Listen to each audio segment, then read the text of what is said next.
দিকে আগে যাও চাষ হতো। কি গাছ? তাও গাছ এখন তাও হয় না।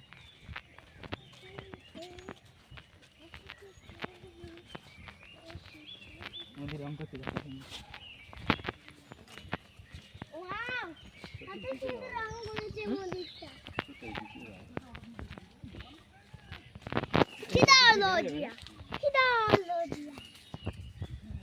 ভালো লেগেছে